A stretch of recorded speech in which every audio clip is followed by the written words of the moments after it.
You didn't choose to hear this. It chose you.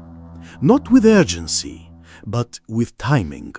Because there comes a moment, not in the calendar, but in the soul, when the flame you buried long ago begins to breathe again.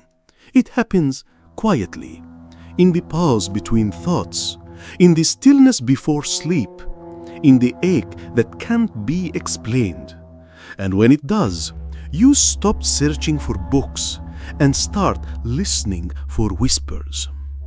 This is not a teaching, it is a remembering, a vibration older than language rising now through you.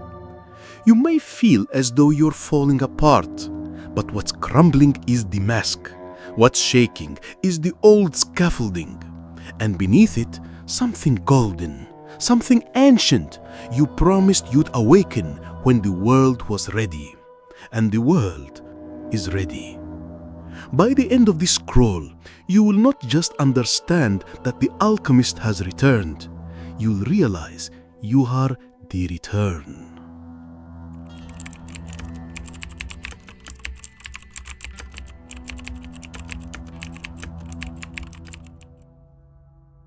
It starts quietly always, before the questions, before the signs.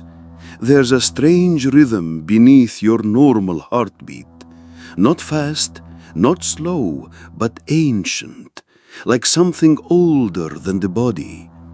At first, you think it's anxiety, then you wonder if it's intuition, but soon you begin to understand.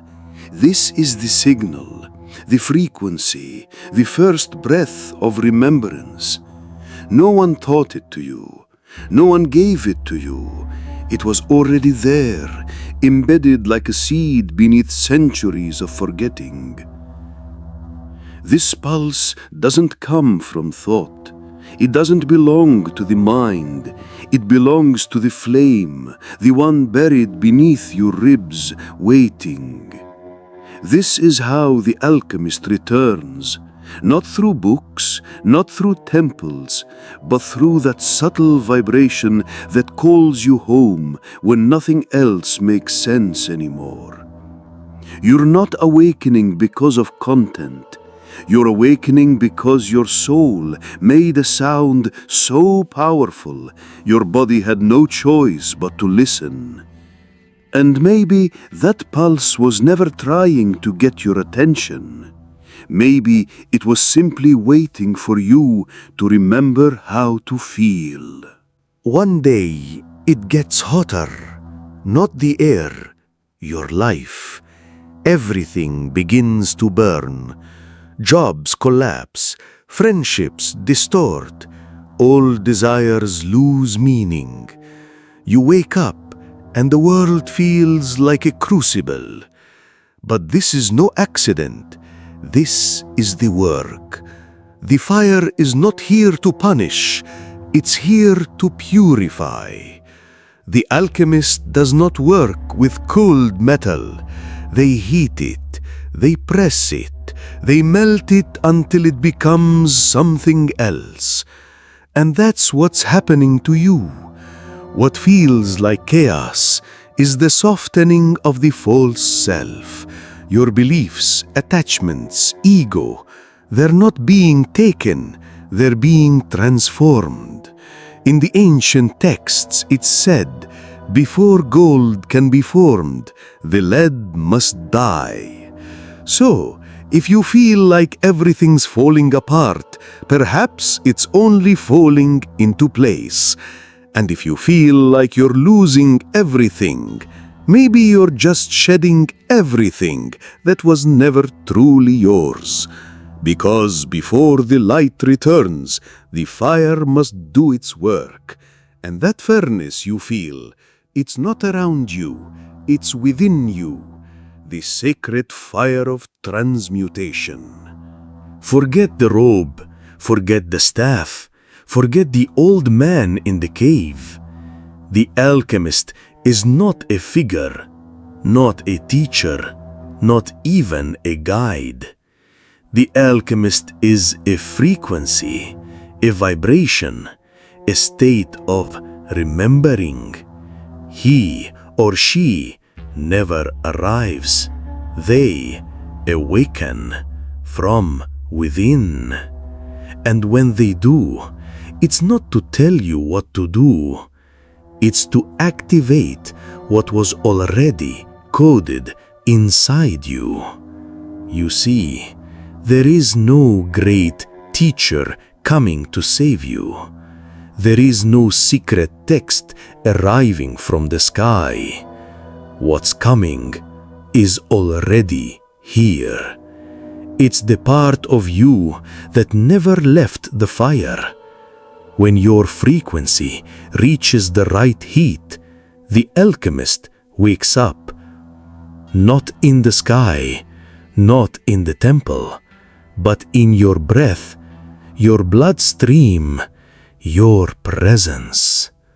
You don't become the alchemist, you dissolve into it. You don't study the alchemy, you remember that you are the alchemy. Because this secret work, this great transmutation, was never meant to be taught. It was meant to be reignited. And what if the moment you stopped waiting for someone to show you the path was the exact moment the path revealed itself? You could have come during any age, when the stars burned closer, when the magic was spoken openly, when remembering was easier. But your soul waited. It chose this moment, this world, this body. Why? Because this time, this era of forgetting, holds the greatest potential for gold. Only in the deepest darkness can the flame shine its truest light. Only in the weight of matter can spirit learn to bend reality from within. You did not come to escape density. You came to master it. The noise? Part of the test. The distractions? Tools for refining focus. The chaos you feel? It's not the end of the world. It's the collapse of the illusion. And you were not sent to survive the fire. You were sent to become it. So the next time you ask, why is it so hard to remember who I am? Pause, because the question itself is the first spark of remembrance. Your soul didn't forget by mistake. It chose to descend so deeply into sleep just to prove to the cosmos that it could wake up anyway. What if your current confusion isn't a sign of failure, but the very evidence that the inner scroll has begun to unfold? You keep looking for it, the missing piece, the sacred text, the forgotten wisdom. But what if the scroll was never out there? What if it was never buried in sand, locked in a vault, or hidden in a monastery? What if it's been moving through your life like a soft echo, repeating itself in numbers, in dreams, in strangers' words? You see, this scroll is not written in ink. It's woven in pattern, etched into your perception. It doesn't open with your hands. It opens with your awareness. Each time you hear the same whisper from different mouths. Each time the wind carries a phrase you were just thinking. Each time silence feels louder than sound. That's the scroll turning a page. The ancient texts were always metaphors. The true library is in your DNA.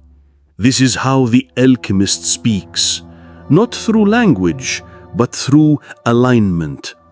And the more you notice, the more it reveals. The less you seek, the more it speaks.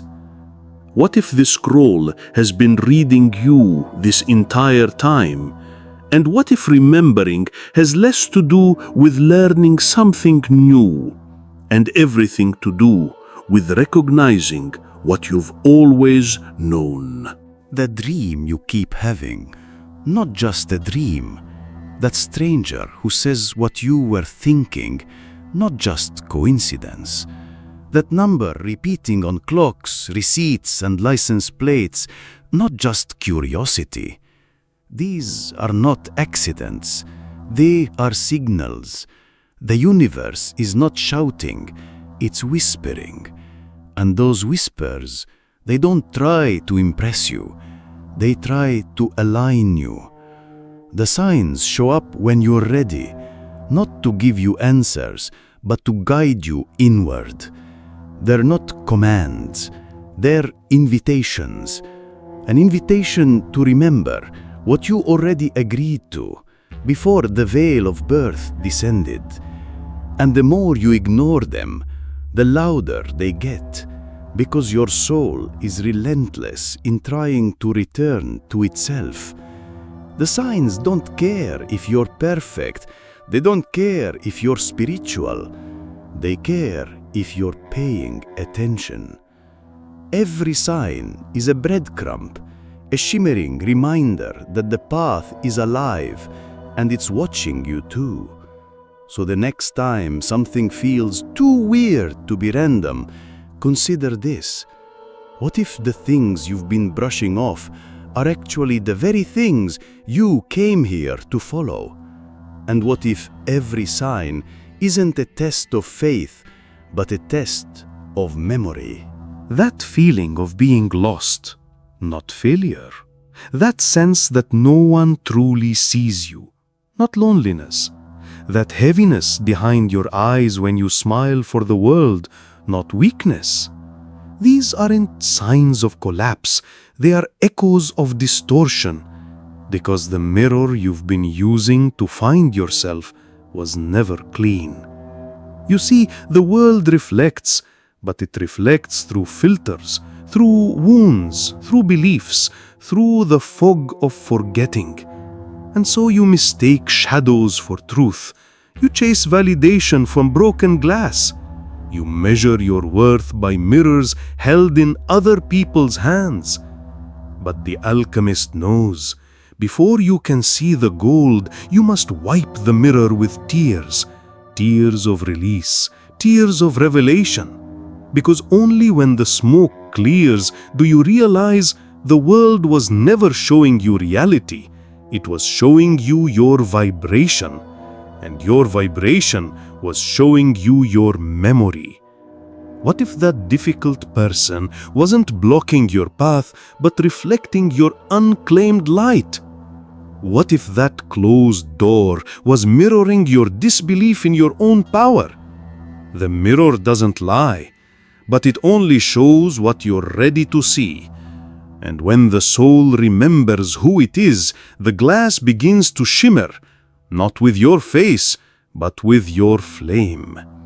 So ask yourself now, what are you still projecting onto the mirror that is actually waiting to be reclaimed within? Not everyone was meant to stay. Not every bond was meant to last. And not every goodbye was truly a loss. Some souls enter like wind. They stir the dust, awaken the silence, and vanish before you understand their name. But the alchemist knows, these were not mistakes. They were incantations, catalysts in disguise. That heartbreak that shattered you, it cracked the shell. That betrayal that scorched your trust, it burned the veil. That sudden ending that made no sense, it was a portal, not to closure, but to awakening. You see, some souls were not sent to love you. They were sent to alchemize you, to show you the lead you still carried, to mirror what still begged for transmutation. And when they leave, with silence or storm, they leave behind a question that only your soul can answer. Not why did they hurt me, but what within me was ready to rise. Because the sacred path is rarely lined with comfort. It is carved by contrast. It is initiated by absence. So when you think of the ones who disappeared, don't mourn the vanishing. Honor the spell that cracked your sleep so the gold could finally breathe. And maybe, just maybe, those who left were never meant to walk beside you, because they came to ignite the fire, not carry the flame. There will come a moment when you mistake the heat for failure, when the heaviness feels like punishment, when your reflection seems too fractured to recognize. But listen carefully. The alchemist never discards the shattered. They collect the fragments. They melt the metal. They reforge what was once deemed unworthy. You are not broken.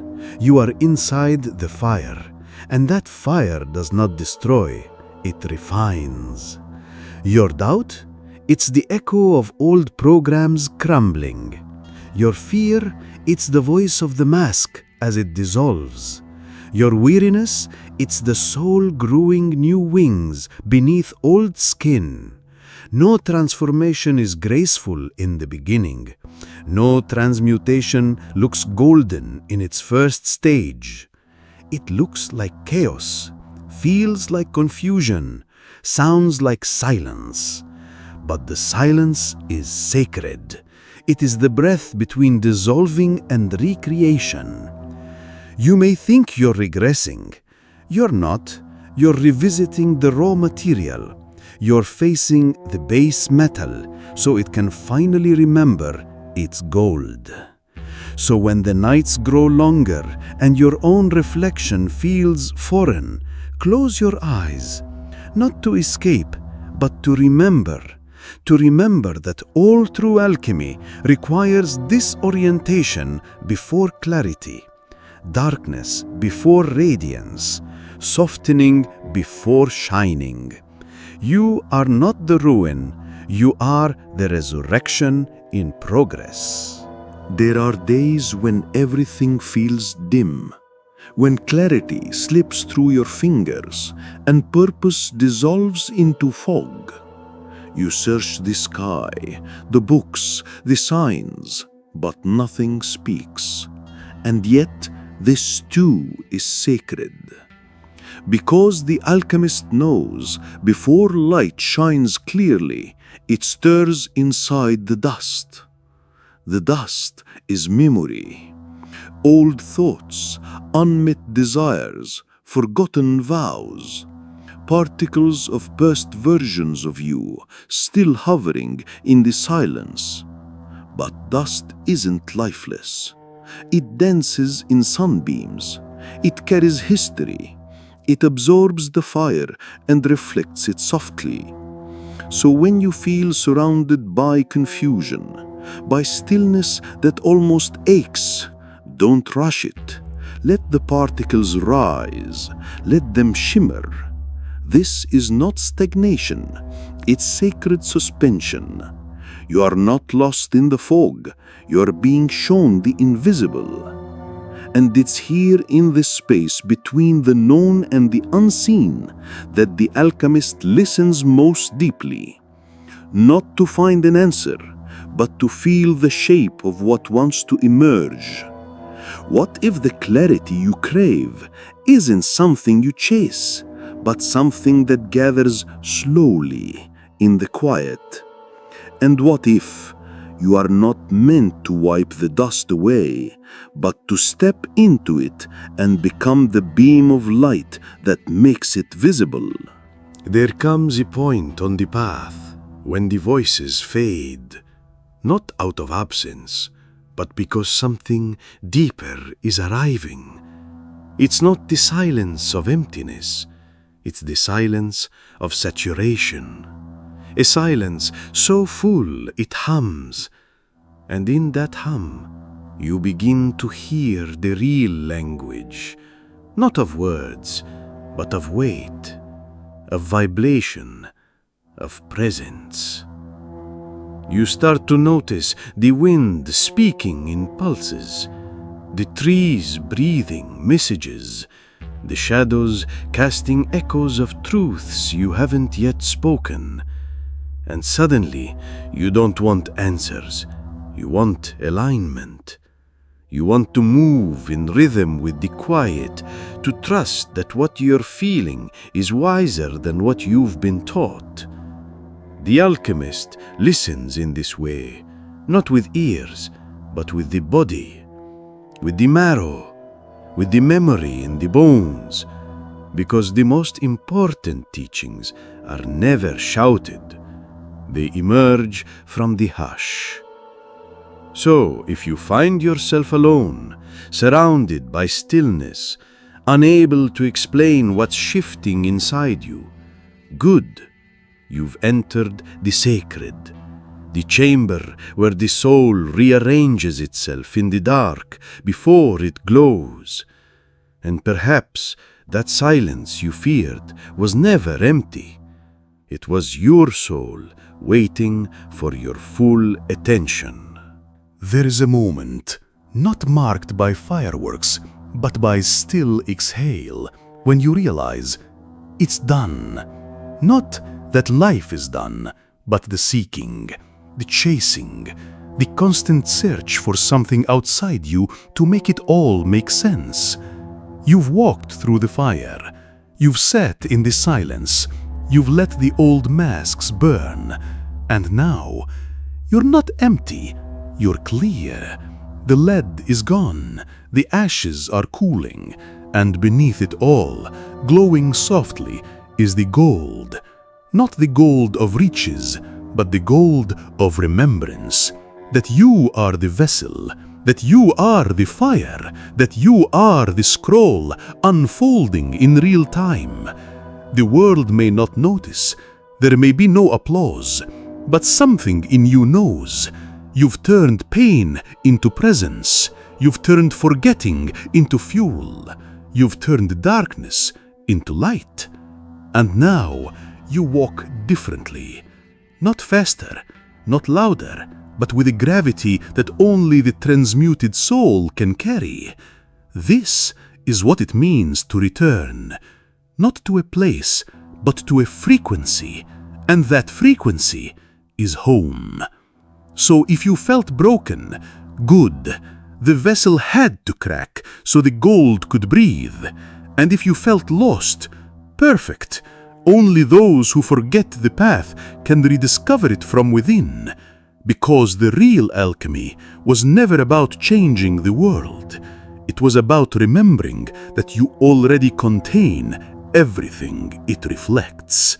The scroll is complete.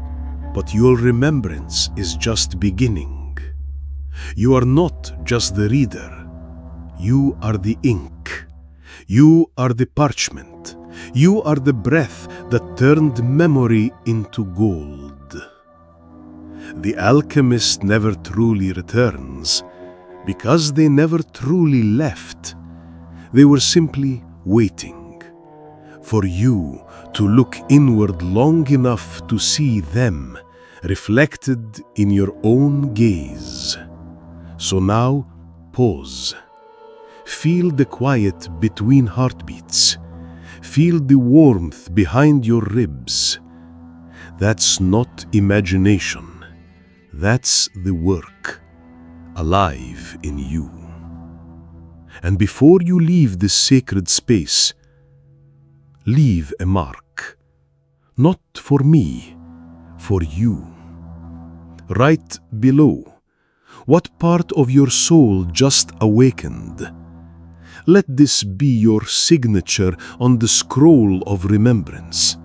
Because when one soul remembers, it lights the path for 1,000 more. And if this message stirred something ancient inside you, Don't just carry it, share it. Because the world doesn't need more noise, it needs more echoes of truth. You didn't come here to learn, you came to remember. And now you have.